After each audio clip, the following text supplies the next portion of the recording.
Today we go over writer and director Rian Johnson of Star Wars The Last Jedi. This is Mike Zero here. If you guys are new to the channel, do make sure to subscribe to see future Star Wars content. Now, these past couple of weeks we've been hearing a whole lot more about the final film in the sequel trilogy, Episode 9 by J.J. Abrams. However, aside from all of this, we've also been hearing a lot of responses by Rian Johnson and his beliefs in making the movie The Last Jedi and how he feels about his writing techniques, etc.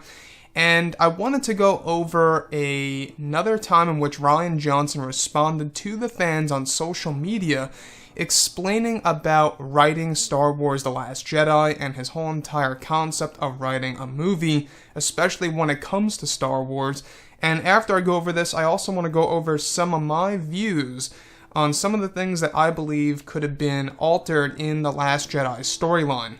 So, recently, not too long ago, Rian Johnson had this to say, but that's why it's so interesting. They've found, the fans, the hidden truth of the movie for them.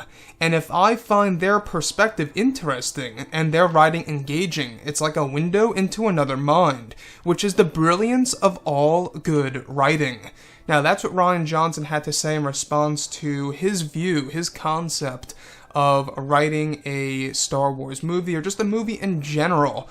And this was all about The Last Jedi, etc. Now, I want to go over some of the fixes that really could have, made the movie a little bit better, in my opinion, significantly, actually. And you guys may agree or disagree with me on some of these pointers, which is A-okay.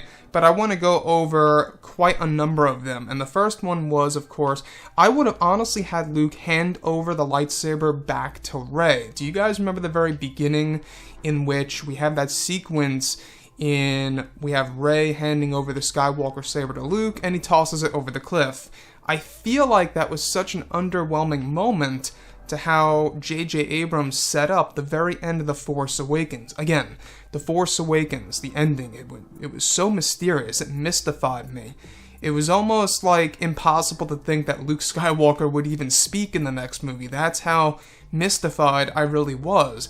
J.J. really nailed it with the ending of The Force Awakens. It really is a legendary ending. It just has that classical feel to it when you look back at it. And to have the very beginning of The Last Jedi, the first shot of Luke is him grabbing the saber, looking at it, and tossing it over his shoulder. Now sure, Rian Johnson used this as a parallel to that of when Luke tossed his green lightsaber on the Death Star 2, rejecting Palpatine's manipulation in any form of Luke Skywalker able to kill his own father, Darth Vader, so he chucks the saber away. So that was Rian Johnson's view on why he wanted to do that whole entire concept. I just feel that it's such an ancient, piece, or such an important piece in the Star Wars saga. It's related to family, basically. I mean, it was handed down from his father, it was given to Obi-Wan, well, Obi-Wan took it from Anakin, and then he handed it down to Luke. So, I think that, the fact that it's now in Rey's hands and it's split in two at the very end of The Last Jedi, I'm just hoping that it gets fixed. Now, Finn and Poe going to Canto Bight as originally intended and finding Lando instead of DJ. Lando was a missed opportunity that Johnson decided to not include. So, like I have said, Rian Johnson has gone over this before, that, he tried to include Lando Calrissian in The Last Jedi, but he said he just couldn't find a way to do it, so he included DJ.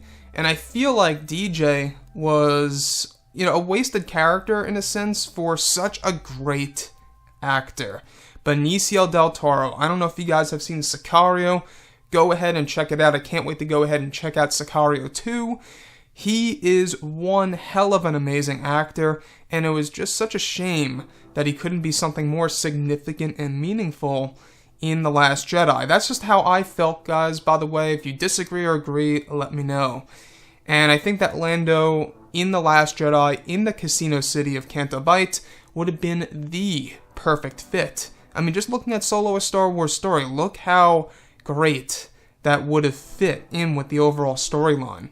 He's a gambler at the end of the day, right? How cool would it have been if Finn and Poe were to go there and discover him playing a game of sabacc, and then maybe Poe Dameron knows how to play, and maybe Lando would not cooperate unless, he has them play and wins him money, and then, for a certain price he'll help out. Something around those lines. I think that would have been a very interesting piece, or at the very least, even with DJ. So I would have honestly left Rose out of the entire picture here, or at least give her minimal screen time to leave more scenes for both Luke and Rey. And Luke and Rey, in my opinion, needed more in-depth training sessions. I feel like that Luke barely trained Rey. Sure, he gave her 2 lessons, not 3. The third one was actually deleted.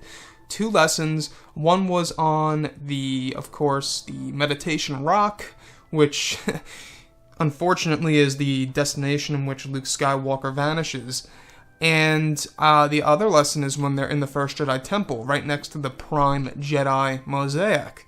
So that's when, everything just, kind of splits ways, right? That's when Rey's training that's her training. It was just essentially lessons. I feel like that if they were to do something more similar around the lines of Yoda, where Luke is actually training her, for a good lengthy scene, actually training her on what to do, I think that would have been pretty impressive.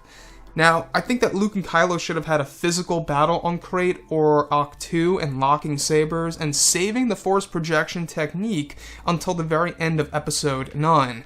I mean, George Lucas originally intended Luke's death to be saved until the very end of Episode 9, and I think it would have been all the more respectful to do it like that in the sequel trilogy as well.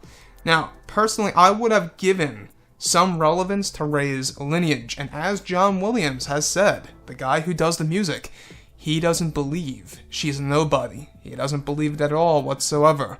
And I think that either John Williams knows something and he was kind of trying to give us a little nod to the fans, or he knows nothing, but that's just his belief. So John Williams, in one of the podcasts, he says, I really don't believe it. I just don't believe it.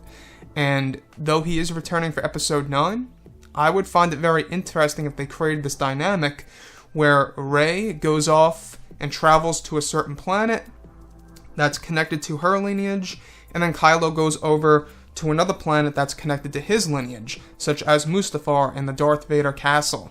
Anyways, guys, let me know what you think about Rian Johnson's response there when he said, but that's why it's so interesting. They found the hidden truth of the movie for them, and if I find their perspective interesting and their writing engaging, it's like a window into another mind, which is the brilliance of all good writing. Let me know what you think about that quote by Rian Johnson in the comments, and if you guys did enjoy the content for today, do make sure to drop a thumbs up on this video to support the channel. I thank you all so very much for the kind support, and I'll catch you guys next time. Gun